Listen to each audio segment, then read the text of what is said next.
Hey everyone, this is going to be a help for the Unit 2 test. This first mini video is going to be helping you to solve absolute value equations. The way that you know that it is an equation is because you can see the equal sign. If you see an inequality sign, that's a different kind of problem. So when we see the equal sign, this is how you solve it.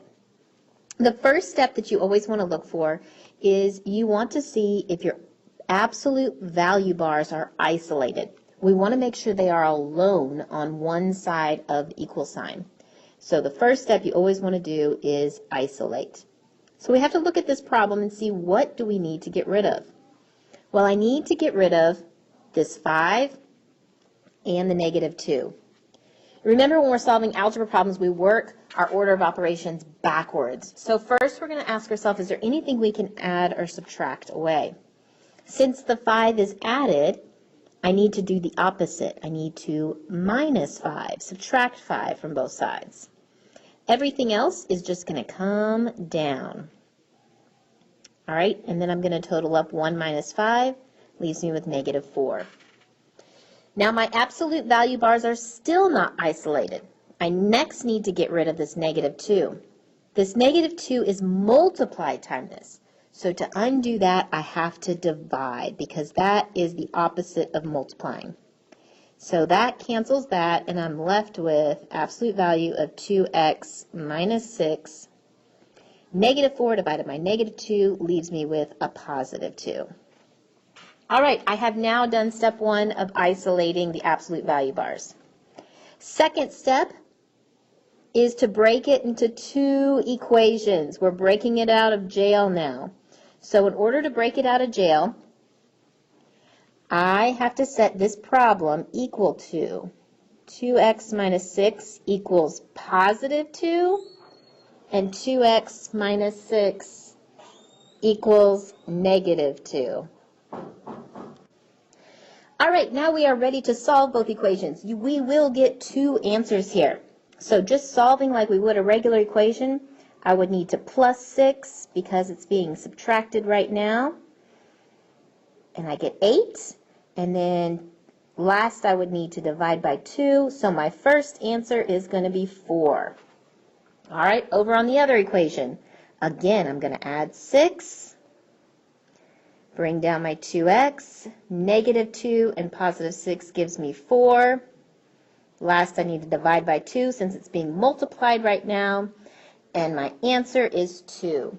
So my answer is x equals 4 or x equals 2. So to summarize our steps, first we isolated, then we split it into 2 equations, and the third step that we did was to solve. Also, we want to make sure and plug our solutions back in for x just to check and make sure that we got our answers correct because we want to get 100 on this next test. All right, example number 2. This is number 4 on your review sheet. So remember, our first step was to get the absolute value bars isolated. Now that they're isolated, we are ready to split it into 2 problems. This one is already isolated for us. So I'm going to set it equal to positive 5, and I'm going to set it equal to negative 5. Now I'm going to go ahead and solve both problems to get my 2 answers. So first on this one I need to subtract 2 to cancel that positive 2.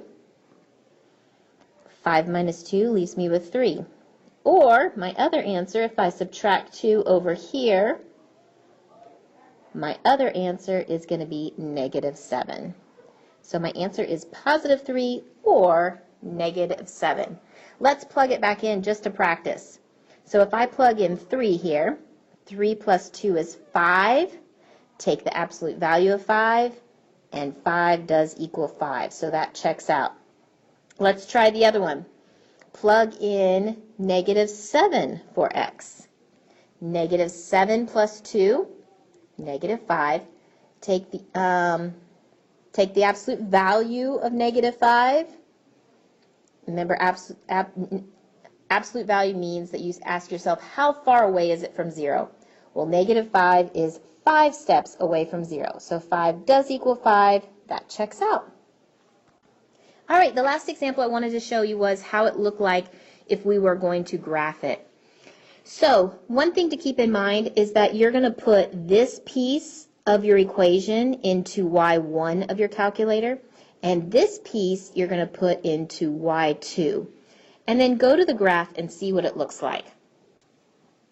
All right, your graph should look something like this after you've put it into the y equals. And the 2 is going to be represented by this red line right here.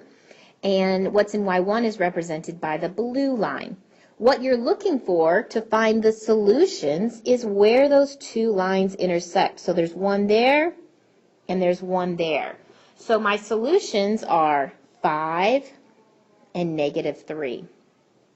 Now if you can't clearly see it, you can go to the table and you're looking for, since my solution is where is it at 2, where y is 2, look in the y column for those 2's. You should see 5 and -3 in your table, and that's another way to tell that that's your solution if you can't exactly count or see on the graph where it's at.